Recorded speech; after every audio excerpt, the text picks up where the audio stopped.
തീട്ടം ബൈജു വീണ്ടും ഒരു സുനാബിക്കേഷൻ കൊണ്ട് വന്നിട്ടുണ്ട്. നമുക്കതൊന്ന് കേൾക്കാം. ഇച്ചിരി ലെങ്തി വീഡിയോ ആയിരിക്കും. സോറി, അത് ചെറിയ രീതി പറയാൻ ബുദ്ധിമുട്ടുള്ളതുകൊണ്ട് ഇത്തിരി ലെങ്തി വീഡിയോ ആയിരിക്കും. അഡ്ജസ്റ്റ് ചെയ്യാം. നമുക്ക് തുടങ്ങാം. ചുമ്മാ ആദ്യം അവൻ പറയട്ടെ. പറ. നമുക്ക് ദൂരെ ഒരു നാട്ടിൽ ഒരു ഭാരതം എന്ന പേരുള്ള ഒരു നാടുണ്ട്. ആ നാട് നമുക്ക് തന്ന അഭയത്തെ കുറിച്ചൊക്കെ പഠിപ്പിക്കുന്ന ഒരു രാജ്യമുണ്ട്. ആ രാജ്യത്തിന്റെ പേരാണ് ഇസ്രായേൽ എന്ന് പറയുന്ന രാജ്യം. ഇവിടെ ചോറും അവിടെ കൂറുന്ന രീതിയിൽ ഇവിടെ പാകിസ്ഥാൻ DNA പേരിൽ നടക്കുന്ന ഒരുപാട് സുനാഫികൾക്ക് ഈ പറയുന്ന ഇസ്രായേൽ എന്ന് പറയുന്ന രാജ്യം ഇവിടെ ചോറും അവിടെ കൂറും എന്നൊക്കെ ഇവൻ പറയുമ്പോൾ നിന്റെ അടുത്തൊരു ചോദ്യം, നീ ഇന്ത്യ ജനിച്ച് വളർന്ന ഇന്ത്യൻ തന്തയ്ക്കുണ്ടായ ഇന്ത്യൻ മോനല്ലേടാ? നീ എന്തിനാടാ ഈ ഇസ്രായേലുകാർക്ക് സപ്പോർട്ട് പറയണം? അപ്പോൾ നിന്റെ ജീന് DNA പരിശോധിച്ചാൽ ഏതെങ്കിലും ഇസ്രായേൽ അപ്പനുണ്ടാകുമോ? ചാൻസ് ഉണ്ട്. ഇതിന്റെ കൂടെ തന്നെ അവർ കൊച്ചിയിലും കണ്ട ഇസ്രായേൽ ജൂതന്മാരിവിടെ ഉണ്ടെന്ന് പറയണം. അവിടെയും കണ്ട ഉള്ള ഏവനം കണ്ട കയറി പ്രോഗ്രാം ചെയ്താൽ ഇവിടെ ഞാൻ ഇത്രയും നാൾ തെറ്റിദ്ധരിച്ചു. നിന്നെ ഏതാണ്ട് പാകിസ്ഥാനി ഉണ്ടാക്കിയാണെന്ന് ഞാൻ വിചാരിച്ചത്. ഈ ജൂതബന്ധം ഇവിടെയാണ്. നിന്റെ അമ്മച്ചി അങ്ങനെ പറഞ്ഞില്ലല്ലോ. നിന്റെ അമ്മച്ചി പറഞ്ഞ നീ പാകിസ്ഥാനിക്ക് ഉണ്ടായതാണെന്നാണല്ലോ. എന്തോ രണ്ടുപേരും കളിച്ചാണ്. അന്നിലും ഒന്ന് പ്രോഗ്രാമിൽ ഓക്കെ ആയി കാണും. എന്റെ രാജ്യം ഭാരതത്തെ അവിടെ പഠിപ്പിക്കുന്ന അവരുടെ കുട്ടികളുടെ പാഠപുസ്തകത്തിൽ നിന്ന് പോലും അറിയാതെ ഇവിടെ ഇസ്ലാമിക ജിഹാദികളുടെ കളിത്തൊട്ടിലായി മാറിയ കേരളത്തിൽ പിറന്ന് കിടന്ന് കുരയ്ക്കുന്ന ആ തെരുവ് പട്ടികൾക്കുള്ള മറുപടിയായിട്ട് തന്നെയാണ് ഈ ഒരു ഭാഷ ഉപയോഗിക്കുന്നത്. അഖില എന്നോട് ക്ഷമിക്കുക. നമ്മുടെ അഖില ഇസ്രായേലിൽ നിന്ന് നമ്മുടെ അതിഥിയായിട്ട് പങ്കെടുക്കുന്നത് മറ്റൊന്നുകൊണ്ടല്ല. അവിടെ നെതന്യാഹു എന്ന് പറയുന്ന ഇസ്രായേലിലെ നമ്മുടെ ഭാരതത്തിന്റെ സഹോദര രാജ്യത്തിന്റെ പ്രധാനമന്ത്രിയുടെ ഓടി വിളിച്ച് എല്ലാത്തിനും പരിപാടി തീരി കൊടുത്തിട്ട് അയാളുടെ ജീവൻ കൊണ്ട് ഓടി വിളിച്ചത് പറയും പച്ചമുള പ്രചരിപ്പിക്കുന്ന ജിഹാദികൾക്കും ആ ജിഹാദികളുടെ അമേദ്യം ഈ ചോക്ലേറ്റ് പോലെ നുടഞ്ഞു നടക്കുന്ന ഇവിടുത്തെ മാധ്യമങ്ങൾക്കുള്ള മറുപടിയാണ്. എന്താണ് അഖില നമ്മുടെ ചാനലിൽ സാധനം എങ്ങനെയാണ് അഖില ഈ വിഷയത്തെ കാണുന്നത്? അവിടെ നിങ്ങൾക്ക് ഓടി വിളിക്കണം. നിങ്ങളുടെ അന്നം തരുന്ന നാടിന്റെ പ്രധാനമന്ത്രി ഓടി വിളിച്ച് എവിടേക്ക് പോയി എന്നൊക്കെ വാർത്ത. എന്താണ് നമ്മുടെ ഇപ്പോഴത്തെ ഒരു സ്ഥിതിഗതികൾ?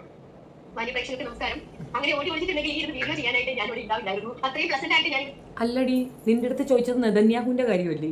നിന്റെ കാര്യം ചോദിച്ചെന്നാ നീ തെറ്റിദ്ധരിച്ചേ? അങ്ങേര് ഓടി വിളിച്ചോന്നല്ലേ ഇവൻ ചോദിച്ചത്? അങ്ങനെയല്ലേ ചോദിച്ചത്? ഇവന്റെ കാര്യമാണ് കേട്ടത്, അല്ല അവളുടെ സ്വന്തം കാര്യമാണ് കേട്ടത്. ഇവളെ ഇപ്പൊ ഇസ്രായേൽ പ്രധാനമന്ത്രി അറിയത്തില്ലായിരുന്നു. വീഡിയോ ചെയ്യാൻ വേണ്ടി രാജ്യത്തോടുള്ള വിശ്വാസത്തിൽ ഒന്നുകൊണ്ട് കുറച്ച് നിൽക്കുന്നത് മാത്രമാണ്.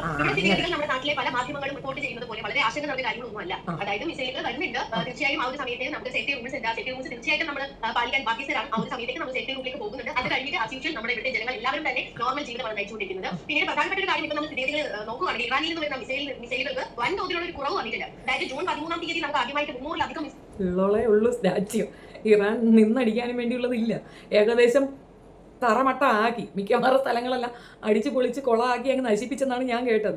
അത് മാത്രമല്ല, ഇവള് പറയണ കേട്ടില്ലേ, മിസൈൽ വരുമ്പോൾ ഓടി ബങ്കറിലൊടിക്കും. മിസൈൽ അങ്ങോട്ട് പോകുമ്പോൾ പൊളിച്ചൊക്കെ ഇട്ടതിന് ശേഷം വീണ്ടും ഇറങ്ങി തൂത്തുറക്കെ ഇറങ്ങും. അങ്ങനെയാണല്ലോ ഈ നമ്മൾ വിഷുവിനൊക്കെ പടക്കം പൊട്ടിക്കുമ്പോൾ വീട്ടമ്മമാർക്ക് ഈ പടക്കത്തിനോട് പേടിയുണ്ടെങ്കിൽ വീട്ടിനകത്ത് ഒരു വിളിച്ചിരിക്കും. എത്തി കഴിയുമ്പോൾ അവർ തന്നെയാണ് വന്ന് മിറ്റമൊക്കെ തൂത്ത് വൃത്തിയാക്കി ശരിയാക്കുന്നത്. പടക്കം പൊട്ടിക്കേണ്ടവരെല്ലാം പൊട്ടിച്ച് തരിശാക്കിയ ശേഷം ഒരു വരും. എന്തൊരു കാഷ്വലായിട്ടാണ് പറയണം. വിശ്വസിക്കണം, നിങ്ങൾ വിശ്വസിക്കണം. അതോട്ട് ഇസ്രായേലിലേക്ക് നേരെ തൊട്ടുവിട്ടത്. അതിനുശേഷം ജൂൺ 14-ാം തീയതി നോക്കുവാണെങ്കിൽ 100 മിസൈലാണ് വന്നത്. 15-ാം തീയതി നോക്കുവാണെങ്കിൽ 75 മിസൈലും 16-ാം തീയതി 30 കുറഞ്ഞിട്ടുണ്ട്. അപ്പോൾ അവർക്ക് ഇസ്രായേൽ എന്ന രാജ്യത്തിൽ നല്ലോണം ഒരു പേര് വന്നിട്ടുണ്ട്. അതുകൊണ്ട് തന്നെയാണ് ഇത്രയും ഓരോ ദിവസവും വളരെ കുറഞ്ഞ രീതിയിലാണ് മിസൈൽ നമുക്ക് ഇങ്ങോട്ട് വരുന്നത്. പിന്നെ പ്രധാനമായിട്ടും പറയുന്നത് അവരുടെ പ്രധാനപ്പെട്ട എല്ലാ കമാൻഡോസിനെയും ഇസ്രായേൽ അവരുടെ ലക്ഷ്യസ്ഥാനത്ത് അടിച്ച് നിരപ്പാക്കിയിട്ടുണ്ട്. അവരുടെ ആണവ നിലയങ്ങളൊക്കെ തന്നെ തകർത്തിട്ടുണ്ട്. ടെഹ്റാൻ നിന്ന് കത്തുന്ന വീഡിയോസ് ഒക്കെ നമ്മൾ കണ്ടിട്ടുണ്ടായിരുന്നു. അവിടുത്തെ വാർത്താ ചാനലുകൾ വരെ റിപ്പോർട്ട് ചെയ്തിട്ടുണ്ടായിരുന്നു. അതുപോലെ തന്നെ അവിടുത്തെ ആഭ്യന്തര മന്ത്രാലയത്തിന്റെ നേരെയും നമ്മൾ മിസൈൽ തൊട്ടിരുന്നു. പക്ഷെ പ്രധാനപ്പെട്ട ഒരു കാര്യം, ചോദ്യം എന്ത് ഉത്തരം എന്ത്? നെതന്യാഹു ഒളിച്ചോടിയോ ഇല്ലയോ എന്നുള്ളതാണ്. നെതന്യാഹു ഓടിപ്പോയി. ഇറാനിലേക്ക് നിങ്ങൾ അവരുടെ വ്യോമ സങ്കേതമൊക്കെ ആക്രമിക്കുകയോ ഒക്കെ ചെയ്തിട്ടും അവിടുത്തെ ആള് അവിടെ തന്നെ ഇരിപ്പില്ലേ? അങ്ങനെ അതും എടുത്തോണ്ട് വേറെ അങ്ങോട്ടെങ്കിലും ഓടി രക്ഷപ്പെട്ടില്ലല്ലോ. അതാണ് ഒരു രാജ്യത്തെ ഇതേപോലെ ഒരു യുദ്ധസമാനമായ യുദ്ധം എന്നല്ല, അതിനേക്കാൾ വലിയൊരു വൾഗറിസമാണ് അവിടെ നടക്കുന്നത്. അങ്ങനെ ഒരു സമാനമായ സംഗതിയിൽ കൊണ്ടെത്തിച്ച ശേഷം പയ്യെ സ്കൂട്ടായിട്ടുള്ളതെന്ന് പറയുന്നത് അപ്പനില്ലായ്മയാണ്. അതായത് തീട്ടം ബൈജുവിന് ഇല്ലായ്മ ഉണ്ടല്ലോ, ആ സംഗതി തന്നെയാണ് അങ്ങേർക്കും ഉള്ളത്. നെതന്യാഹുവിന് തന്തയില്ലായ്മ വന്നതിൻ്റെ തെളിവാണത്. സോ ജനതയെ നല്ല 300ഓളം മിസൈൽ എന്നൊക്കെ പറയുമ്പോൾ തന്നെ ആലോചിച്ചു, ഒരു മിസൈൽ വീണാൽ തന്നെ ഒരു പോർഷൻ തീർന്നു. അമ്മാതിരി മിസൈൽ വന്ന് പതിച്ചു, പിന്നെ അത് സ്ലോ ഡൗൺ ചെയ്തു. ഇപ്പോൾ തീരെ കുറഞ്ഞു എന്ന് പറഞ്ഞാൽ ഈ സ്ഥലം വേണ്ടേ? അമ്മാതിരി തരിച്ച് മട്ടമാക്കി എടുത്തിരുന്നുകൊണ്ടാണ് കിണിച്ചിരുന്നെന്ന് തള്ളയിരുന്ന് കഥ പറയുന്നത്. നമ്മുടെ സിവിലിയൻസിനെ നമ്മൾ തൊട്ടിട്ടില്ലെന്നുള്ള കാര്യമാണ്. അത് നമ്മുടെ മാധ്യമ പ്രവർത്തകരെ ഒളിച്ചു വെച്ചിട്ടാണ് പല വാർത്തകളും പുറത്തു വിടുന്നത്. നമ്മൾ സാധാരണ നമ്മളെന്ന് ഞാൻ കുറച്ച് പറയുന്നത് ഈ രാജ്യത്തോടുള്ള വിശ്വാസം കൊണ്ട് തന്നെയാണ് കേട്ടോ. നമ്മൾ ഈ ഇസ്രായേൽ പറയുന്ന രാഷ്ട്രം അത്രത്തോളം ലൈഫിന് പ്രാധാന്യം നൽകുന്നതുകൊണ്ട് സാധാരണ സിവിലിയൻസിനെ ഒന്നും നമ്മൾ അറ്റാക്ക് ചെയ്തിട്ടില്ല. അവരുടെ കമാൻഡോസിനെയും അവരുടെ ആണവ നിലയും, കാരണം ഇസ്രായേലിന് നേരെ ഭീഷണി എതിർക്കുന്ന എന്തിനെയും നമ്മൾ അവരുടെ ജീവിതത്തിനും ഭീഷണിയാവുന്ന എന്തിനെയും നമ്മൾ നിലനിർത്തേണ്ട കാര്യമില്ല. അപ്പം തീർച്ചയായിട്ടും അവർ യുറേനിയം കൺസപ്ഷൻ കുറയ്ക്കാൻ വേണ്ടിയിട്ടാണ് അത് നമുക്ക് സമ്മതിച്ചു പറ്റത്തില്ല. കാരണം നമ്മുടെ രാജ്യത്തിന് അത് ഭീഷണിയാണെന്ന് തോന്നിയതുകൊണ്ടാണ് അവരുടെ ആണവ നിലയം 2 ദിവസത്തിന് മുമ്പ് തന്നെ നമ്മൾ പറഞ്ഞിട്ടുണ്ടായിരുന്നു. ഇറാൻ മുന്നറിയിപ്പ് നൽകിയിട്ടുണ്ടായിരുന്നു, നിങ്ങൾ യുറേനിയം ആണവത്തിന് വേണ്ടിയിട്ടുള്ള ആ ഒരു സംഭവം അണുവായുധ പദ്ധതികൾ തീർച്ചയായും സ്റ്റോപ്പ് ചെയ്യാൻ നമ്മൾ നേരിട്ട് അറ്റാക്ക് ചെയ്യുന്നത്. അവർ വീണ്ടും കൺസംഷൻ തുടങ്ങിയതുകൊണ്ട് മാത്രമാണ് ഇസ്രായേൽ അങ്ങോട്ട് കയറി അറ്റാക്ക് ചെയ്യുന്നത്. അവിടെ നിൽക്കി ഞാൻ ഈ ഒരു വിഷയം പറയുമ്പോഴത്തേക്ക് മറ്റൊരു തലത്തിലേക്ക് പോകണ്ട. ഒരു ചെറിയ രാജ്യമാണ്, വലിയതായിട്ടൊന്നുമില്ല. ആദ്യം തന്നെ പാലസ്തീൻ പോലുള്ള ഒരു രാജ്യത്തിനെ അവർ ഉപദ്രവിക്കുന്നത് അവരുടെ നിലനിൽപ്പിന് വേണ്ടിയിട്ടെന്നാണ് അവർ പുറം ലോകത്തേക്ക് പറയുന്നത്. അങ്ങനെയല്ല എന്നുള്ളത് എല്ലാവർക്കും അറിയാം. ഇപ്പോൾ ഇച്ചിരി ഒരു സ്റ്റാർഡോം കിട്ടിയ ഒരു സംഗതിയിൽ ഇവർ ആദ്യം അടിക്കുന്നത് ഇറാനെയാണ്. അത് അവിടെ ആണവ നിലയമുണ്ടെന്നും അത് ലോകത്തിനൊക്കെ ഭീഷണിയാവുന്നു പറഞ്ഞാൽ ലോകത്തിൻ്റെ വലിയേട്ടൻ ചമഞ്ഞുകൊണ്ട് ഈ കാണിച്ചത് തെണ്ടിത്തരം ആണ് എന്നുള്ളത് എല്ലാവർക്കും മനസ്സിലാവുന്നുണ്ട്. ഒരു രാജ്യത്തും യുദ്ധം നടക്കാതിരിക്കുക എന്നുള്ളതാണ് പ്രാഥമികമായി ആ രാജ്യത്തെ ഭരണാധികാരി ചിന്തിക്കേണ്ടത്. സമാനമായ രീതിയിൽ ഒരു അവസ്ഥ വന്നാൽ തീരെ നിവൃത്തിയില്ലെങ്കിൽ മാത്രം നമ്മളൊരു യുദ്ധത്തിന് പോവുക എന്നുള്ളതാണ്. എല്ലാ ഇടങ്ങളിലും ഭരണാധികാരികൾ ആദ്യം ചെയ്യുന്നത് അങ്ങനെയായിരിക്കും. പല രീതിയിലുള്ള ചർച്ചകൾ വയ്ക്കും, കോംപ്രമൈസ് സംസാരങ്ങളുണ്ടാകും, ഒത്തിരി രീതിയിലൊക്കെ നോക്കിയിട്ട് ഒരു സൊല്യൂഷൻ ഇല്ലാത്ത വരുന്ന ഒരു അവസ്ഥയിൽ മാത്രമാണ് അടിക്കുക. അല്ലാതെ നിപ്പി ഓടിച്ചെന്ന് അവർ പ്രതീക്ഷിക്കാത്ത ഒരു സമയത്ത് ആണവ കേന്ദ്രം അങ്ങോട്ട് അടിച്ച് തകർക്കുമ്പോൾ അവിടുന്ന് എന്തായാലും റെസിസ്റ്റൻസ് ഉണ്ടാവും. അവർ ചുമ്മാ ഇരിക്കുകയാണ്. അവരുടെ രാജ്യത്തിൻ്റെ സുരക്ഷിതത്വത്തിന് വേണ്ടിയിട്ട് അവർ ചെയ്യത്തില്ല. ഇതേ സംഗതി അപ്പുറത്തും പറയുന്നുണ്ടാവും. അപ്പോൾ ഇവനെയൊക്കെ വളർത്തി വിട്ടാൽ നാളെ അവനൊക്കെ ബാക്കിയുള്ള രാജ്യത്തും കയറിപ്പോൾ നമ്മളെ ഇന്ത്യയിൽ നമുക്കിങ്ങനെ ഒരു ആണവ നിലയുണ്ട്. അവിടെ നമ്മുടെ ഇഷ്ടത്തിന് നമ്മൾ ചെയ്തുകൊണ്ടിരിക്കുമ്പോഴത്തേക്ക് അങ്ങനെ അതൊരു ലോക ജനതയ്ക്ക് പ്രശ്നമുണ്ടെന്ന് പറഞ്ഞ് മറ്റൊരു രാജ്യം പറയുകയാണെങ്കിൽ അവിടെ ഡിസ്കഷൻ വെക്കും. ഇവർക്ക് ലോകരാജ്യത്തിന് സംഘടനകളുണ്ട്, ഐക്യരാഷ്ട്ര സംഘടനകളുണ്ട്. ഇതിലൊക്കെ ഡിസ്കഷന് വെച്ചിട്ട് എങ്ങും ഒന്നും എത്തിയില്ല എന്നുണ്ടെങ്കിൽ മാത്രമല്ലേ അടുത്തൊരു ഫൈറ്റ് എന്ന മോഡിലേക്ക് പോവുകയുള്ളൂ. അപ്പോൾ ഇത് തെണ്ടിത്തരം കാണിച്ചിട്ട് അതിനെ അങ്ങോട്ട് ഇരുന്നുകൊണ്ട് ആ ഒരു സാഹചര്യം ശരിക്കും അനുഭവിക്കുന്നവരാണ് നിങ്ങൾ, അവിടെ ജോലി ചെയ്യുന്നവരാണ്. പണ്ടൊക്കെ ഞാനൊക്കെ വിദേശത്ത് പോയ സമയത്ത് ഇന്ത്യക്കാർ എന്ന് പറയുമ്പോൾ കിട്ടുന്ന പുച്ഛമുണ്ടായിരുന്നു. ആ പുച്ഛമൊക്കെ മാറിക്കൊണ്ട് ഇന്ന് എല്ലാ രാജ്യങ്ങളിൽ പോകുമ്പോൾ കിട്ടുന്ന നമുക്ക് സാധനം അത്തരത്തിലുള്ള സാധനം ഇസ്രായേലിലാവുമ്പോൾ എങ്ങനെയാണ് അതിന്റെ ഒരു ഫീൽ എങ്ങനെയാണ്? അതാണ് തീർച്ചയായിട്ടും ഇസ്രായേൽ ജനത ഭാരതത്തിലെ ജനങ്ങൾക്ക് കൊടുക്കുന്ന ഒരു മൂല്യമുണ്ട്. അത് പറയുന്നതിന് മുമ്പ് തന്നെ പ്രധാനപ്പെട്ട ഒരു കാര്യം പറയുന്നുണ്ട്. ഇവിടെ 7ാം ക്ലാസ്സിലെ പാഠപുസ്തകത്തിൽ ഇവിടുത്തെ കുഞ്ഞുങ്ങൾ പഠിക്കുന്ന ഒരു കാര്യമുണ്ട്. അങ്ങനെ വീഡിയോ തുടങ്ങിയപ്പോൾ തന്നെ പറഞ്ഞിട്ടുണ്ടായിരുന്നു, ഇസ്രായേൽ പറയുന്ന ആ മഹാരാജ്യം ഭാരതത്തെ പറ്റി പറയുന്നത് വളരെ ശക്തമായ ഒരു കാര്യമാണ്. ഇവിടുത്തെ കുഞ്ഞുമക്കൾ 7ാം ക്ലാസ്സിൽ പഠിക്കുന്ന കുഞ്ഞുമക്കളുടെ പാഠപുസ്തകത്തിൽ അവർ പറയുന്നത് അങ്ങ് ദൂരെ ഭാരതം എന്നൊരു രാജ്യമുണ്ട്. അതായത് നിലവിളക്ക് പോലെ പവിത്രമായ ഒരു രാജ്യം. ആ രാജ്യം നിലവിളക്ക് പോലെ പവിത്രമായ രാജ്യം. അത് ശരി. ഇസ്രായേലികളൊക്കെ ഹിന്ദു ആയി എന്നാണ് തെറ്റിദ്ധരിക്കുന്നത്. അത് നാളെ അത് ഹിന്ദു രാഷ്ട്രമാക്കാന്നുള്ള ധാരണയിലാണ് അഖില ചേച്ചിയും തീട്ടം ബിജുവും കൂടെ ഇരുന്ന് ചിന്തിക്കുന്നത്. നിലവിളക്ക് പോലെ പവിത്രം. നിലവിളക്കിനൊക്കെ പവിത്രത വന്നു. ഇപ്പോൾ ഒരുപറ്റം നല്ല ജനങ്ങളുണ്ട്. ലോകമെമ്പാടുമുള്ള ഇസ്രായേൽ ജനത പീഡിപ്പിക്കപ്പെട്ടപ്പോൾ നമ്മളെ ചേർത്ത് നിർത്തി അതിഥി ദേവോ ഭവ എന്ന മന്ത്രവുമായി ശിവനെ ഈ ഏരിയയിലെങ്ങും കൊണ്ടുവരല്ലേ പറ്റുള്ള ഒരല്പനേരം ആഹാരവും വസ്ത്രവും കൊടുത്ത് കിടക്കാൻ ഇത്തിരിപോലെ സ്ഥലവും കൊടുത്തതിൻ്റെ ആ ഒരു ദുരിതമാണ് ഇന്ന് അവിടെയുള്ള പാലസ്തീനുള്ള ജനങ്ങൾ അനുഭവിക്കുന്നത്. ലോകത്തുള്ളവർ ഒരുത്തരും വീട്ടിൽ കയറ്റാതെ ഓടിച്ച് ആട്ടിപ്പായിച്ച് വിട്ട ഇവറ്റോൾക്ക് കയറിക്കിടക്കാൻ സ്ഥലവും ചിരിക്കൂലും ചാപ്പാടും കൊടുത്ത് വെള്ളവും കുടിക്കാൻ കൊടുത്തതിൻ്റെ നന്ദിയാണ് ആ പാവങ്ങൾ ഇന്നും അനുഭവിച്ചുകൊണ്ടിരിക്കുന്നത്. വിളിച്ചു കയറ്റിക്കോ, ഞങ്ങളെ ഒഴിവാക്കിയേക്കണേ, നമുക്ക് ഈ രക്തത്തിൽ പങ്കില്ല. അഭയം തന്നൊരു രാജ്യം. അതുകൊണ്ട് തന്നെ ഇസ്രായേലിനോട്, അതായത് ഇന്ത്യയോട് കൂടി യുദ്ധം ചെയ്യാൻ വരുന്ന ഏതൊരു രാജ്യവും ഇസ്രായേലിനോട് തന്നെ യുദ്ധം ചെയ്യാൻ തയ്യാറായിരിക്കും. അത്രത്തോളം നമ്മുടെ ഭാരതത്തെ ഇസ്രായേൽ രാജ്യം ചേർത്ത് നിർത്തുന്നുണ്ട്. അതുപോലെ തന്നെ നമ്മുടെ കൊച്ചിയിൽ, കേരളത്തിലെ കൊച്ചിയിലെ മട്ടാഞ്ചേരി എന്ന് പറയുന്ന സ്ഥലത്ത് ഒരു ജൂത തെരുവുണ്ട്. ഇവരുടെ പള്ളിയെ ഇവർ വിശേഷിപ്പിക്കുന്നത് ശിനഗൺ ജൂത തെരുവ് ഇവിടെ ഉണ്ടെന്നിട്ട് മട്ടാഞ്ചേരി പള്ളിയിൽ. ചുമ്മാ അല്ല, ബിജുത്തീട്ടത്തിന് ഇത്ര സ്നേഹം. അവിടെ നിന്റെ തന്ത അങ്ങേരാണോ? അതറിയത്തില്ല. ഞാൻ അവിടെ പോയി ആ തള്ളയുടെ അടുത്ത് അന്വേഷിച്ചപ്പോൾ തള്ള പറഞ്ഞത് മേത്തൻ കയറി ഉണ്ടായതാണ് നീ എന്ന്. അതാണ് നിനക്ക് മേത്തൻ്റെ അടുത്ത് അത്ര ദേഷ്യം എന്ന് പറഞ്ഞു. അങ്ങനെ അല്ലല്ലേ, ജൂതനും കൂടെ കയറിയായിരുന്നല്ലേ? തള്ള കള്ളേ പറയുള്ളൂ, നിന്റെ അല്ലേ അതള്ള. വളരെ വലിയ ഒരു സിനിമ നമുക്ക് കാണാൻ പറ്റും. ഒരുപാട് ജൂത ആൾക്കാർ, ജൂത സമൂഹത്തിലുള്ള ഒരുപാട് ആളുകൾ അവിടെ ഉണ്ട്. അവിടുന്ന് ഇന്ത്യയിൽ ഒരുപാട് വർഷം താമസിച്ചതിന് ശേഷം അവിടുത്തെ ജൂത സമൂഹത്തിലെ ആളുകൾ തിരിച്ച് ഇസ്രായേൽ വന്നിട്ടുണ്ട്. ഇവിടെ ഒരുപാട് മലയാളി ജൂത സമൂഹമുണ്ട്. അവർക്ക് മലയാളം നന്നായി അറിയാം. ഇടയ്ക്ക് നമ്മളിങ്ങനെ നടന്ന് പോകുമ്പോൾ അവർ കാണാറുണ്ട്. അപ്പൊ നമ്മൾക്ക് വേണ്ടിയിട്ട്, അതായത് നമ്മൾ കേരളക്കാരാണ് ഏറ്റവും കൂടുതൽ കറിവേപ്പില യൂസ് ചെയ്യുന്നത്. ഇവിടെ കറിവേപ്പില ഒന്നുമില്ല. നമ്മൾക്ക് വേണ്ടിയിട്ട് അവർ നാട്ടിൽ നിന്ന് ഇവിടെ കറിവേപ്പില കൂടുതൽ കൃഷി ചെയ്യുന്നുണ്ട്. വാഴ, അതുപോലെ തന്നെ ചേമ്പ്, കാച്ചിൽ, ഇതൊക്കെ നമ്മൾക്ക് വേണ്ടിയിട്ട് അവർ കൃഷി ചെയ്യുന്നുണ്ട്. അപ്പം ചേന, ചെമ്പ്, കാച്ചിലൊക്കെ പിന്നെ പ്രയോജനം ആണ്. ശരിയാണ്, കറിവേപ്പില നമ്മൾ ഉപയോഗിക്കും ദൂരങ്ങളെ. വാഴ അത് പിന്നെ നിന്റെയൊക്കെ വീട്ടുകാർ നിന്നെ പറയുന്ന പേരാണ്. കറക്റ്റാണ്. ഇതെല്ലാം അവരുണ്ടാക്കി നിനക്ക് ഫ്രീ ആയിട്ട് തരും. അതല്ലേ, സമ്മതിച്ച്. ഈ വീഡിയോയും കൂടെ ഒന്ന് മോള് കാണണം കേട്ടോ. ചേച്ചിക്ക് വേണ്ടിയിട്ടാണ് ഞാൻ ഈ വീഡിയോ ഒന്ന് ഇവിടെ പ്ലേ ചെയ്യുന്നത്. കണ്ടു നോക്കാം.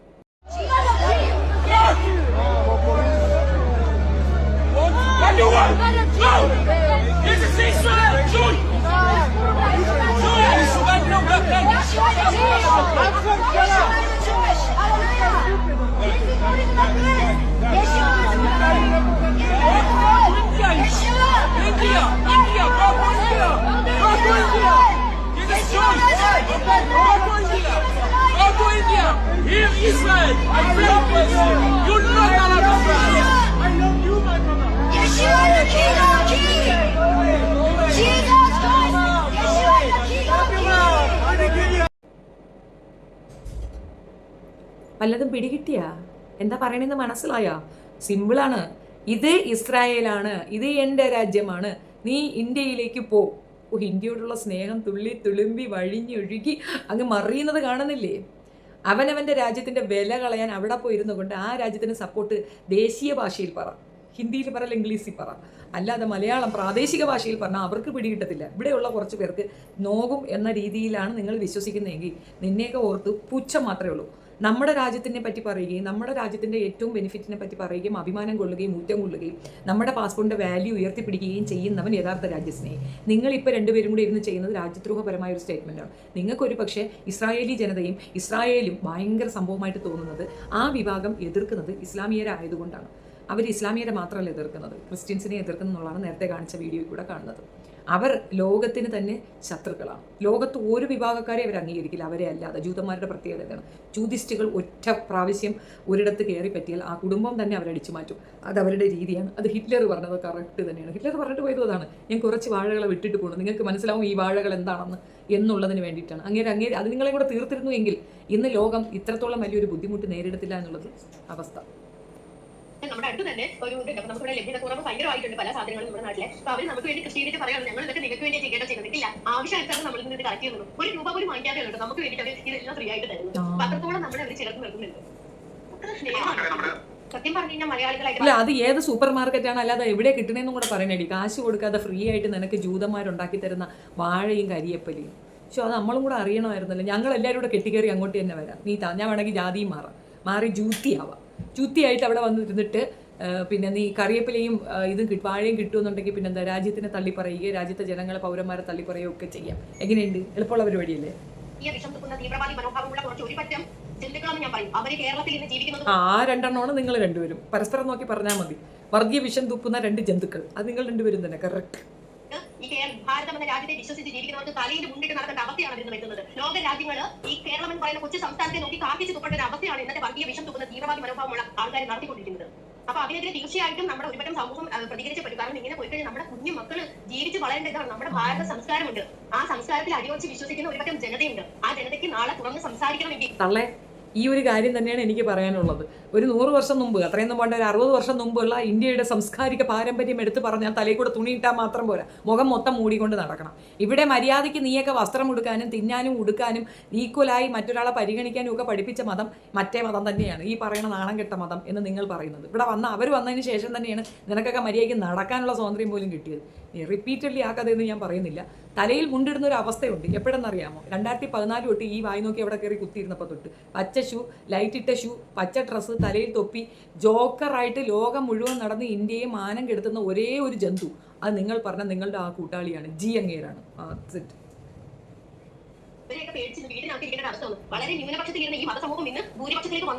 നീ വീട്ടിനകത്ത് കയറിയിരിക്കുന്നത് ഇറാന്റെ മിസൈൽ മേടിച്ചിട്ടല്ലേടി, ബങ്കറിനകത്ത് കയറി ഒളിച്ചിരിക്കുന്ന ഇറാന്റെ മിസൈൽ മേടിച്ചിട്ടല്ലേടി. ആ പേടിത്തൂറികൾ അങ്ങനെയാണ് ഒളിച്ചിരിക്കും. ഞങ്ങളൊക്കെ നെഞ്ചു പിടിച്ച് മിസൈലെങ്കിൽ മിസൈൽ വരട്ടെ എന്ന് പറയും. ഇത് മാത്രമാണ് ഞാൻ പറയുന്നത്. കേൾക്കുന്ന എല്ലാവർക്കും മനസ്സിലാവുന്നുണ്ട് അല്ലെ? ആ ന്യൂനപക്ഷത്തിൽ നിന്നും ഭൂരിപക്ഷത്തിലേക്ക് അവർ വന്നുകൊണ്ടിരിക്കുക. നമ്മളായിരുന്നു ഭൂരിപക്ഷം ഉണ്ടായിരുന്ന ആൾക്കാർ ഇന്ന് വെട്ടിച്ചുരുക്കി നമ്മൾ ന്യൂനപക്ഷത്തിലേക്ക് വന്നുകൊണ്ടിരിക്കുകയാണ്. നമ്മളെ അവരെ അടിച്ചൊതുക്കി ഇല്ലാതാക്കിക്കൊണ്ടിരിക്കുന്ന ഒരു കാഴ്ചയാണ് ഇപ്പൊ നമുക്ക് കാണുന്നത്. തന്നെയായിട്ട് തുറന്നു പറയുന്ന ആൾക്കാരെ ചീത്ത വിളിക്കുകയും വീട് കയറി ആക്രമിക്കുകയും ഇപ്പൊ ഞാൻ തന്നെ ഒരു എന്റെ ലൈവ് പോസ്റ്റിൽ വന്നിട്ട് ആരെയും ദ്രോഹിക്കാത്ത രീതിയിലുള്ള ഒരു വീട് ഇട്ടാൽ ഞാനൊരു ഹിന്ദു ആയതുകൊണ്ട് തന്നെ എന്നെ മതപീഡനം നടത്തുന്ന ഒരുപറ്റം ജനങ്ങൾ. ഇത് എങ്ങോട്ടാണ് ഈ സമൂഹം പോയിക്കൊണ്ടിരിക്കുന്നത് എനിക്കറിയില്ല. നീ ആരെ ദ്രോഹിക്കാതെ പറഞ്ഞ ആരും നിന്നെ ഒന്നും പറയത്തില്ല. പക്ഷെ നീ പറഞ്ഞ ഒരു സ്റ്റേറ്റ്മെന്റ് ഉണ്ടല്ലോ, ഒരു വിഭാഗം ജനത എന്ന് പറഞ്ഞിട്ട് ഒരു വിഭാഗത്തിന് ആക്രമിക്കുന്നുണ്ടല്ലോ. ഏത് വീട്ടിൽ കയറി ആക്രമിച്ചടി? ഇവിടെ വന്ന സർവ്വത്ര മനുഷ്യരെയും മതത്തിന്റെ പേരിൽ, ഈ ജാതിയുടെ പേരിൽ നിരന്തരമായി വീട് കയറി ആക്രമിക്കുകയും വെട്ടുകയും കുത്തുകയും തിന്നുന്ന ആഹാരത്തിന് പോലും വിലക്ക്. മൗലിക അവകാശ ലംഘനമാണ് നമ്മുടെ ആഹാര സ്വാതന്ത്ര്യത്തിൽ വിലക്ക് ഏർപ്പെടുത്തുക എന്നുള്ളത്.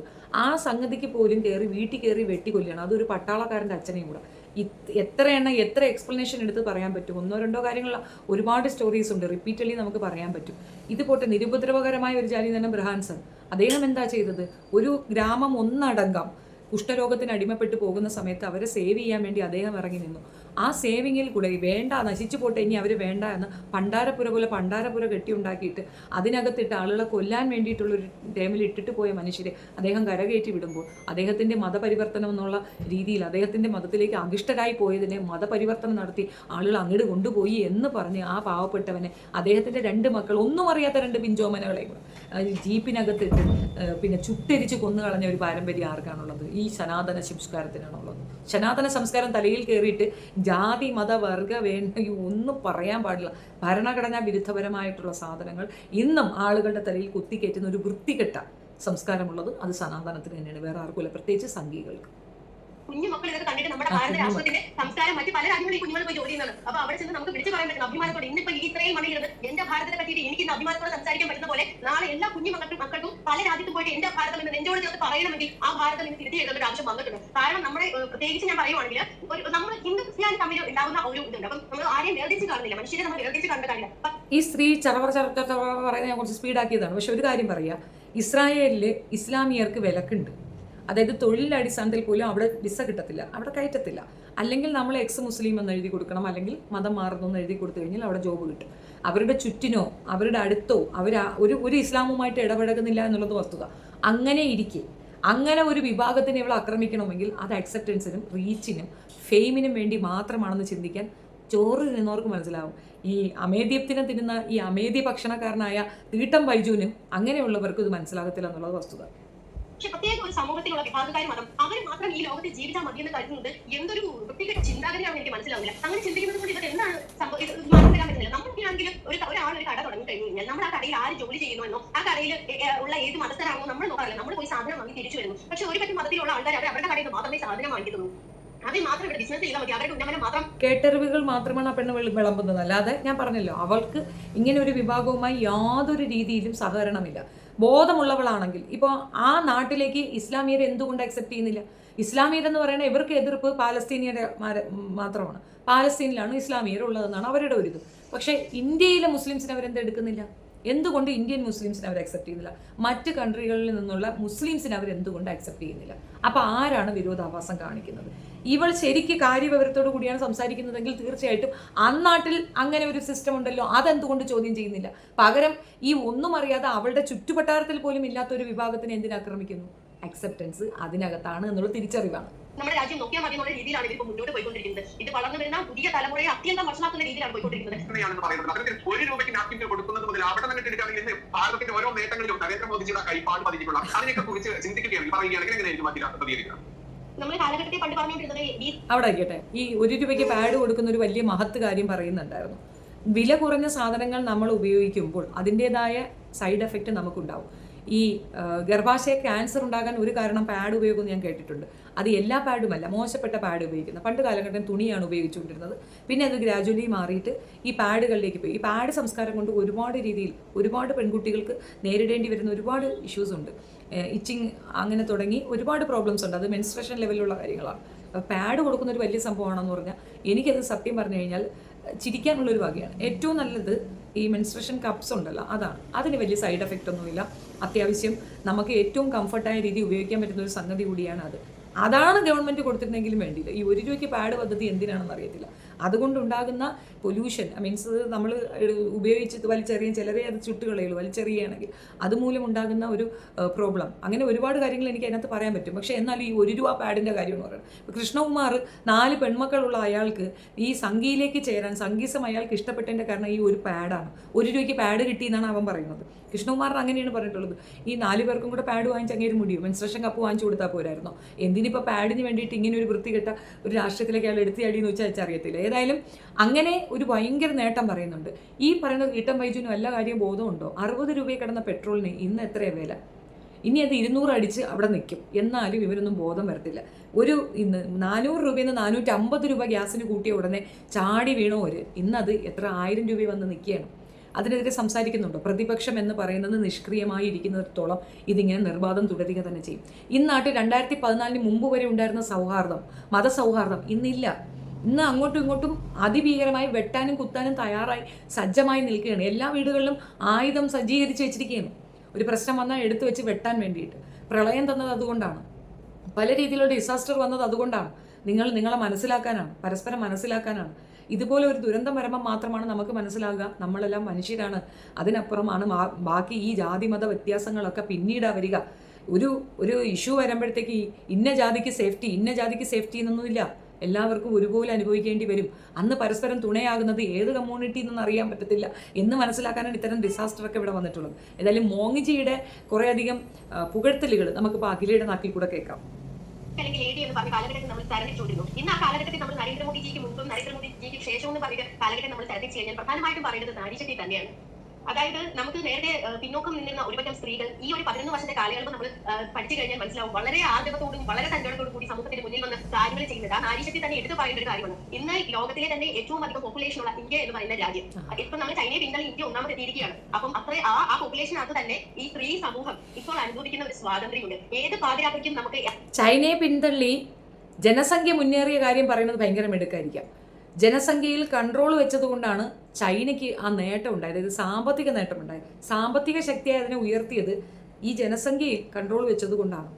ഇന്ത്യയിൽ ജനസംഖ്യ കൂടുമ്പോൾ സന്തോഷിക്കുന്നവർക്ക് ഒരു കാര്യം പറയാം, ഓരോ രാഷ്ട്രവും സാമ്പത്തിക നേട്ടം കൈവരിക്കാൻ അവിടെയുള്ള പൗരന്മാർക്ക് ചില കാര്യങ്ങളിൽ നമ്മൾ സംയമനം പാലിക്കേണ്ടത്, ചില കാര്യങ്ങളിൽ നമ്മൾ ചിട്ടവട്ടങ്ങൾ സ്വീകരിക്കേണ്ടതുണ്ട്. അതിലെ പ്രധാന ജനസംഖ്യാ വർധനവ് തന്നെയാണ്. ജനസംഖ്യാ വർധനവ് ഒരിക്കലും സാമ്പത്തിക ഉന്നമനം കൊണ്ട് തരത്തില്ല, അല്ലെങ്കിൽ അതിനാനുപാതികമായിട്ട് നമുക്കിവിടെ സമ്പദ് വ്യവസ്ഥയും ഉയർന്നുകൊണ്ടിരിക്കണം.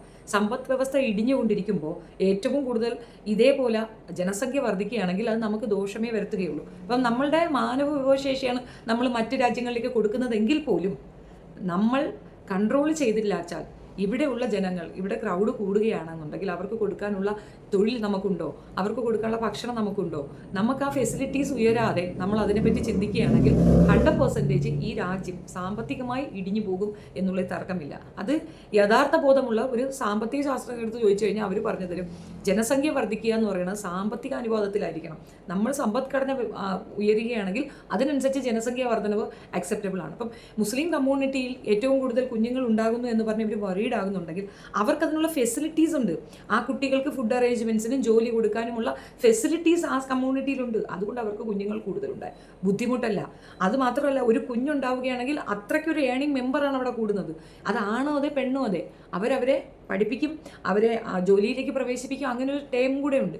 അതൊന്നും ഇല്ലാതെ കുഞ്ഞുങ്ങളെ ഉണ്ടാക്കുക എന്ന ഒരു ഡ്യൂട്ടിയിൽ ഇരുന്ന് കഴിഞ്ഞാൽ ഒരു കുഞ്ഞു കൂടുതൽ ഉണ്ടാകുമ്പോൾ അതിൽ നിന്നുണ്ടാകുന്ന ബുദ്ധിമുട്ട് മനസ്സിലായി. ഇവിടെ സർക്കാർ തന്നെ കർശനമാക്കപ്പെട്ട ഒരു കാര്യമാണ്, നമ്മൾ 2 നാം 2 നമുക്ക് 2 എന്നുള്ളത്.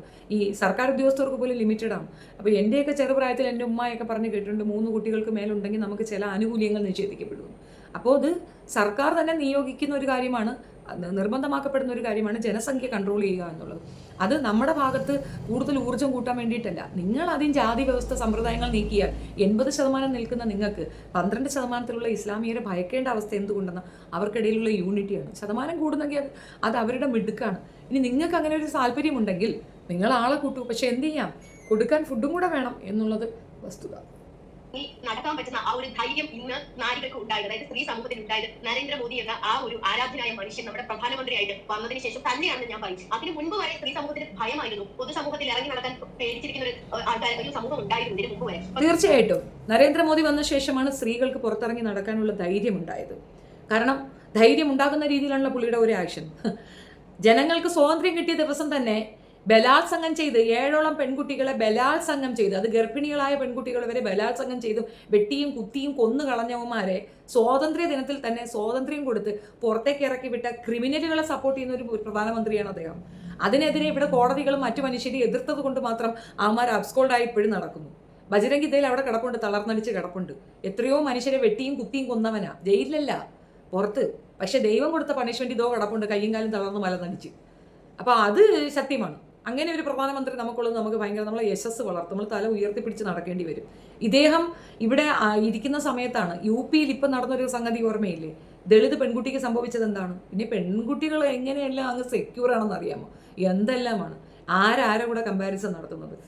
ഒരു രാജ്യത്തെ നിയമം കർശനമായി നടപ്പിലാക്കപ്പെടുന്ന ഒരു സംഗതി ഉണ്ടെങ്കിൽ ആ രാജ്യത്ത് സ്ത്രീകൾക്ക് സ്വസ്ഥമായി ജീവിക്കാൻ പറ്റും. നിയമം ഉണ്ടായിട്ട് കാര്യമില്ല, കർശനമായി നിയമം നടപ്പിലാക്കുന്ന ഭരണാധികാരികൾ കൂടെ വേണം. ആ ഒരു കാര്യത്തിൽ ഇവിടെ വട്ടപൂജ്യമാണെന്ന് ഞാൻ പറയും. 2014 തൊട്ട് ഇവിടെ നടക്കുന്ന വിഷയങ്ങളിൽ പെൺകുട്ടികൾക്ക് സ്വസ്ഥതയുണ്ടോ ഇതുണ്ടോ എന്നുള്ള നോർത്ത് സൈഡിൽ നടക്കുന്ന ബുർക്ക ധരിച്ചു കൊണ്ടുപോകുന്ന പെൺകുട്ടികളെ അപമാനിക്കുന്ന രീതി വെച്ച് നോക്കിയാൽ മാത്രം മതിയാവും. എത്ര രീതിയിലാണ് ഉപദ്രവം എന്നുള്ളത് അതിനകത്തുനിന്ന് വ്യക്തമാണ്. അതിനുശേഷം നമ്മൾ 11 വർഷത്തെ കാലയളവ് നോക്കിക്കഴിഞ്ഞാൽ ഏത് കാര്യത്തിലും വികസനം മാത്രമാണ് നമുക്ക് കാണാൻ കഴിയുന്നത്. ഭയങ്കര വികസനം സംസ്ഥാനം മാത്രമായിട്ട് നമ്മൾ നോക്കണ്ട, ഇന്ത്യ മുഴുവൻ എടുത്തു കഴിഞ്ഞാൽ ഏതൊരു രീതിയിലും വികസനത്തിന്റെ പാതയിൽ കൂടെ പോയിക്കൊണ്ടിരുന്ന ഇന്ത്യയെ വികസനത്തിന്റെ മുന്നോടിയായിട്ട് നിർത്തിക്കൊണ്ടിരിക്കുന്ന ഒരു ഭരണമാണ് നമുക്ക് നമ്മുടെ മുന്നിൽ നരേന്ദ്രമോദിജി കാഴ്ചവെച്ചുകൊണ്ടിരിക്കുന്നത്. ഏത് കാര്യത്തിലും, വിദ്യാഭ്യാസത്തിന്റെ കാര്യത്തിലായാലും പെൺകുട്ടികൾക്കായുള്ള വിദ്യാഭ്യാസത്തിന് പല തരത്തിലുള്ള കേന്ദ്ര സർക്കാരിന്റെ ഭാഗത്ത് നിന്നും പല തരത്തിലുള്ള ആനുകൂല്യങ്ങൾ. അതുപോലെ അത് നമ്മൾ ജാതി തിരിച്ചിട്ടും മതം തിരിച്ചിട്ടുള്ള ഇന്ത്യ എന്നാൽ ഒന്നാണ്. ഇന്ത്യ നമ്മുടെ ഏതൊരു രാഷ്ട്രവും ഉറ്റുനോക്കുന്ന ഇന്ത്യ ഒന്ന് തന്നെയാണ്. ഇവിടുത്തെ ജനങ്ങളെല്ലാം ഒന്നായി കാണുന്ന ഒരു പ്രധാനമന്ത്രിയാണ് നമുക്കുള്ളത്. അപ്പൊ പ്രധാനമന്ത്രിയുടെ അതുകൊണ്ടാണ് ഒരു വിഭാഗം ജനതയെ വംശനാശത്തിന് വേണ്ടിയിട്ട് അങ്ങ് തള്ളിവിടുന്നത്. നീ ഉൾപ്പെടെ, അദ്ദേഹത്തിന്റെ അനുയായി ഇരിക്കുന്ന നീ ഉൾപ്പെടെ ആ ഒരു കമ്മ്യൂണിറ്റി അഡ്രസ്സ് ചെയ്തുകൊണ്ട് ഈ വൃത്തികേട് പറയുന്നത്. ഇന്ത്യ ഒന്നാണെന്ന് നിന്റെ താക്കി വരുന്നുണ്ടല്ലോ, പക്ഷേ അത് അങ്ങനെ അല്ല എന്ന് വരുത്തി തീർക്കാൻ ശ്രമിക്കുന്ന ഒരു പ്രത്യേകതര രാഷ്ട്രീയം പറയുന്ന പ്രധാനമന്ത്രി ഭയങ്കര ഗ്രേറ്റാ, സമ്മതിച്ചു. ഓരോ പദ്ധതികളും ഓരോ ഇന്ന ആൾക്കാർക്ക് ഇന്ന ആൾക്കാർക്ക് എല്ലാ ജനങ്ങൾക്കും ഒരുപോലെ കിട്ടണം. അതുപോലെ തന്നെ പെൺകുട്ടികളുടെ വിദ്യാഭ്യാസത്തിന് പ്രാധാന്യം കൊടുക്കുന്ന പോലെ ഇവരുടെ കല്യാണ ആവശ്യങ്ങൾക്ക് വേണ്ടി കേന്ദ്രത്തിന്റെ പോസ്റ്റൽ സർവീസിൽ പലതരത്തിലുള്ള പദ്ധതികൾ പെൺകുട്ടികൾക്ക് വേണ്ടിയിട്ടുള്ള പലതരത്തിലുള്ള പദ്ധതികൾ ചേർന്നിട്ടുണ്ട്. തുച്ഛമായ എമൗണ്ട് ഈ പ്രാവശ്യം നമ്മൾ ചേർന്ന് കഴിഞ്ഞാൽ ഒരു 18 വയസ്സാകുമ്പോൾ ഒരു പെൺകുട്ടിയെ കല്യാണം കഴിപ്പിച്ച് വിടുമ്പോൾ അതിനെ കല്യാണം കഴിപ്പിച്ച് വിടാൻ ആവശ്യമുള്ളതെല്ലാം അവർക്ക് കിട്ടുന്ന പോലെ 18 വയസ്സിൽ ഒരു പെൺകുട്ടിയെ വിവാഹം കഴിപ്പിച്ച് വിടാൻ നടത്തുന്ന പ്രത്യേകതരം യോജനാ പരിപാടികൾ, അതിനകത്തുണ്ട് അദ്ദേഹത്തിൻ്റെ സ്ത്രീകൾക്ക് വേണ്ടിയിട്ടുള്ള സപ്പോർട്ട്. ഒരു പെണ്ണിന് ആവശ്യം വേണ്ടത് സാമ്പത്തിക അടിത്തറയാണ്. സ്വയം പര്യാപ്തത നേടിയ ഒരു പെൺകുട്ടിക്ക് മറ്റൊരിടത്തും അടിമയായി ജീവിക്കേണ്ടി വരത്തില്ല. അവൾ തല ഉയർത്തിപ്പിടിച്ച് തന്നെ ജീവിക്കും. പക്ഷെ അതല്ല, 18 വയസ്സാകുമ്പോൾ പെൺകുട്ടിയെ കെട്ടിക്കാനുള്ള പദ്ധതി രൂപീകരിക്കുന്ന സർക്കാരിൻ്റെ നയം എന്താണെന്ന് മനസ്സിലാക്കാൻ കോമൺ സെൻസ് മതി. നിന്നെപ്പോലുള്ള കുലസ്ത്രീകൾക്ക് അത് ജമ്മത്ത് മനസ്സിലാകാൻ പോകുന്നതേ ഇല്ല എന്നുള്ളതാണ് വസ്തുത. നമ്മൾ മാറ്റിവെക്കുന്നു, റിട്ടയർമെന്റിന് നമ്മൾ മാറ്റിവെക്കുന്നു, കല്യാണത്തിന് നമ്മൾ മാറ്റിവെക്കുന്നു. ഓരോ പദ്ധതികളാണ് കേന്ദ്ര സർക്കാരിന്റെ ഭാഗത്ത് നിന്നും അവർ ആവിഷ്കരിച്ചിട്ടുള്ളത്. ഇതൊക്കെ നോക്കുകയാണെങ്കിൽ തീർച്ചയായിട്ടും കാലഘട്ടത്തെ മോദിജിക്ക് മുമ്പ് മോദിജിക്ക് ശേഷം തന്നെ പറയണമെന്ന് ഞാൻ പറയും.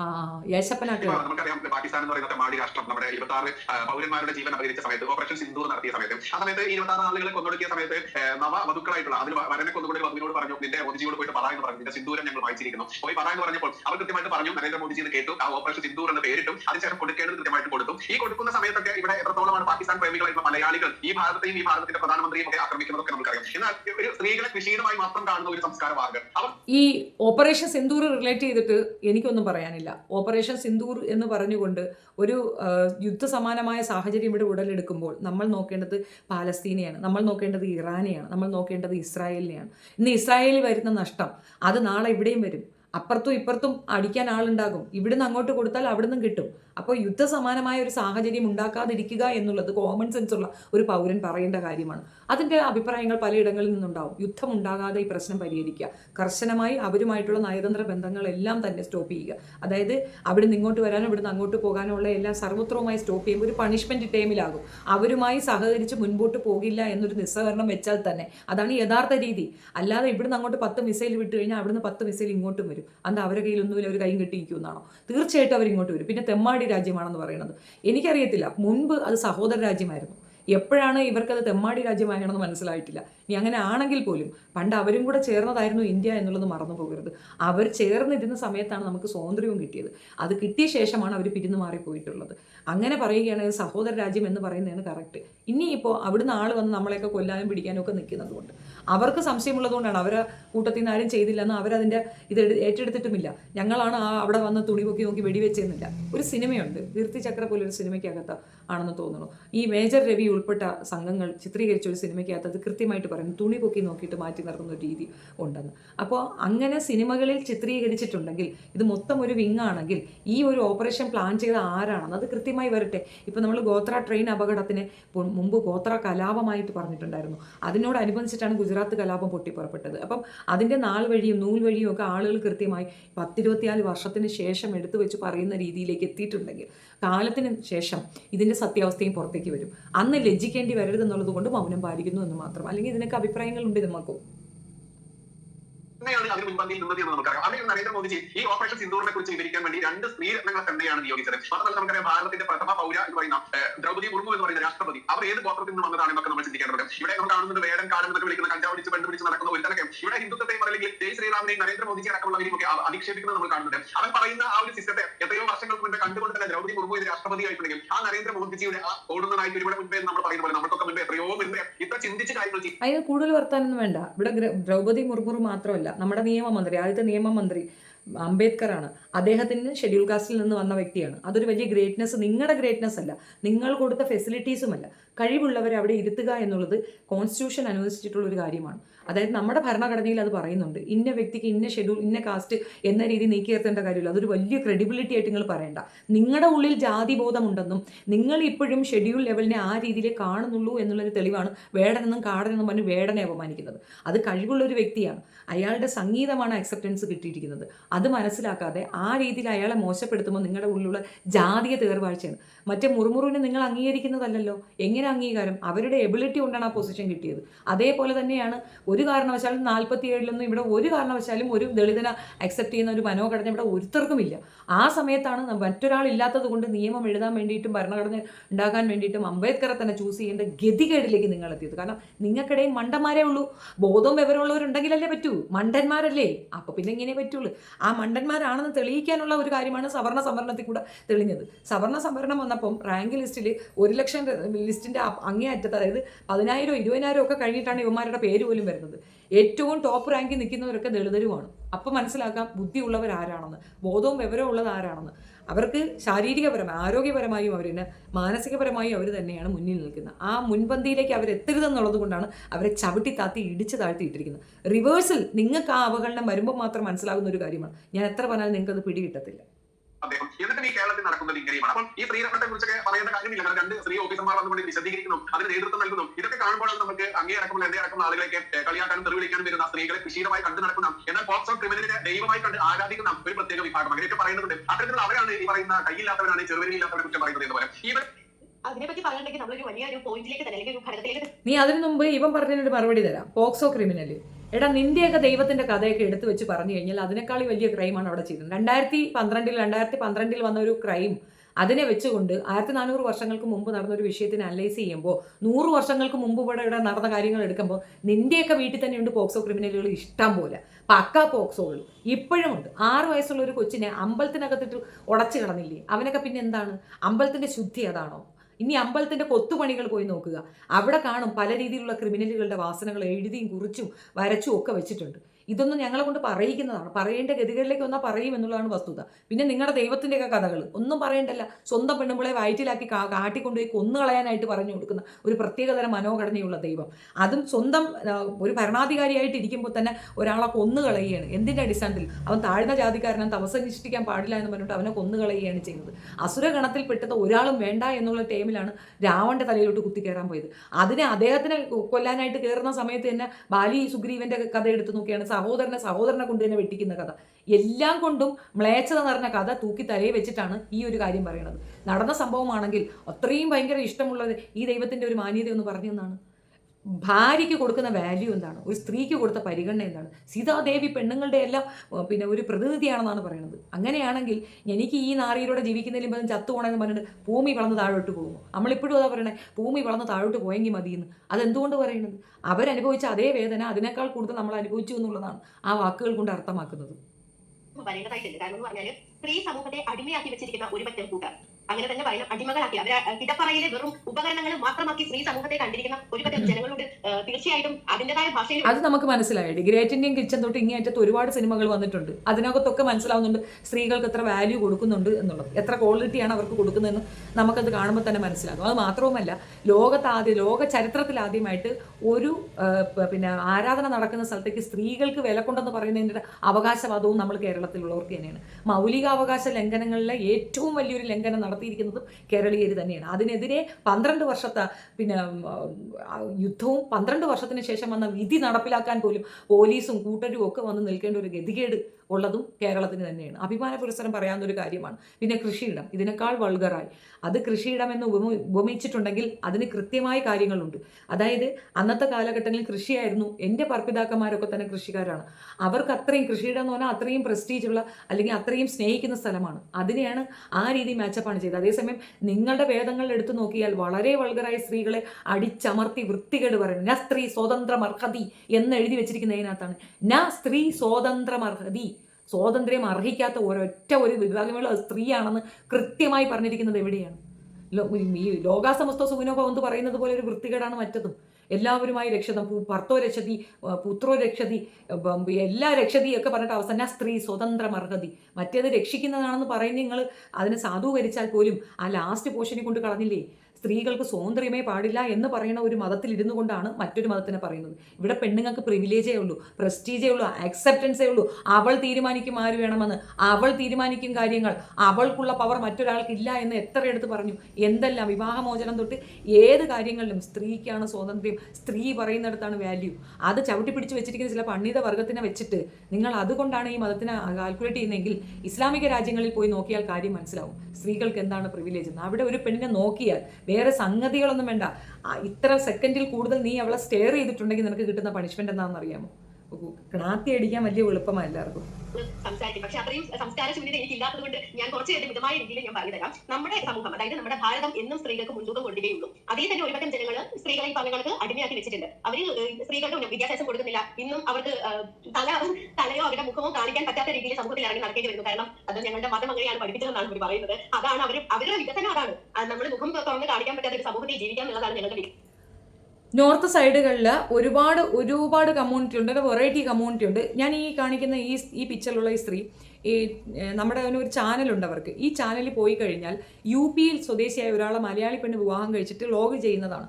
അതിനകത്ത് ആ പെണ്ണ് തലയിൽ തട്ടമിടാതെ ഒരു ദിവസം പോലും, ഹിന്ദുവാണ്, പക്ക ഹിന്ദുവാണ്, പക്ഷെ ആ പെണ്ണ് തലയിൽ തട്ടമിടാതെ ഇന്നവരെ ഒരു വീഡിയോ ചെയ്തില്ല. രാധേ എന്ന് പറഞ്ഞുകൊണ്ട് അഡ്രസ്സ് ചെയ്യുന്നു. കേരളത്തിൽ ജനിച്ചു വളർന്ന ഒരു പെൺകുട്ടിയാണ്. അവളെ ഏറ്റവും കൂടുതൽ വീർപ്പ് മുട്ടുന്ന തലയിൽ തട്ടമിടുമ്പോഴാണ്. അവളെ സ്വാതന്ത്ര്യത്തിൽ ഏറ്റവും കൂടുതൽ കൈകടത്തപ്പെട്ടത് ഈ തട്ടം കൊണ്ടാണ്. പക്ഷെ അതില്ലാതെ അവൾക്ക് അവിടെ ജീവിക്കാനൊക്കത്തില്ല. തലയിൽ തട്ടം ഇറക്കി കഴിഞ്ഞാൽ അവൾക്ക് അത്രയും പണിഷ്മെൻറ്റ് അവിടെ കിട്ടുമെന്ന് അവൾ തന്നെ പറയുന്നത് അവളുടെ ചാനലിലുണ്ട്.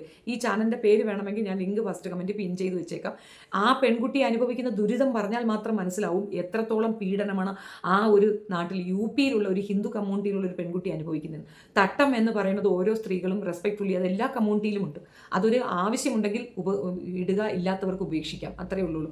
അത് ഇട്ടുകൊണ്ട് നടക്കുന്നത് അവനവനിക്കൊരു സേഫ്റ്റി കൺസേണിന് വേണ്ടിയിട്ടാണ്. നിങ്ങൾക്ക് താല്പര്യമുണ്ടെങ്കിൽ ഇടുക. അത് മിക്കവാറും ഒരു കാലാവസ്ഥയുടെ അടിസ്ഥാനത്തിലാണ് ഈ അറബ് രാജ്യങ്ങളിൽ അത് കമ്പൽസറി ആക്കി വെച്ചിരിക്കുന്നത്. പൊടിക്കാറ്റടിക്കും, അതുപോലുള്ള തന്നെ തണുപ്പ് ചൂട് ഒക്കെ ഉണ്ട്. അത് നമ്മുടെ ശരീരത്തിന് ഡാമേജ് ഉണ്ടാക്കാതിരിക്കാൻ അത്രയും കവറപ്പ് ചെയ്ത ഡ്രസ്സുകൾ അവർക്ക് നിഷ്കർഷിച്ച് കൊടുത്തിരിക്കുന്നത്. അത് ആണിൻ്റെ വേഷവുമുണ്ട്, പെണ്ണിൻ്റെ വേഷവുമുണ്ട്. രണ്ടും കൂടെ നോക്കിക്കഴിഞ്ഞാൽ നിങ്ങൾക്ക് ഏകദേശം കാര്യം മനസ്സിലാകും. അതിനെ പെണ്ണ് മാത്രം ഇവിടെ കോപ്പി അടിക്കുന്നത് കൊണ്ടാണ് ഇത് കേൾക്കേണ്ടി വരുന്നത്. ആണിനും അതേപോലത്തെ ഡ്രസ്സ് തന്നെയാണ്. ഇപ്പോൾ അറബിയുടെ വസ്ത്രം നോക്കുക, അറബി ധരിച്ചിരിക്കുന്ന വസ്ത്രവും അറബിയുടെ ഭാര്യ ധരിച്ചിരിക്കുന്ന വസ്ത്രവും നോക്കുക.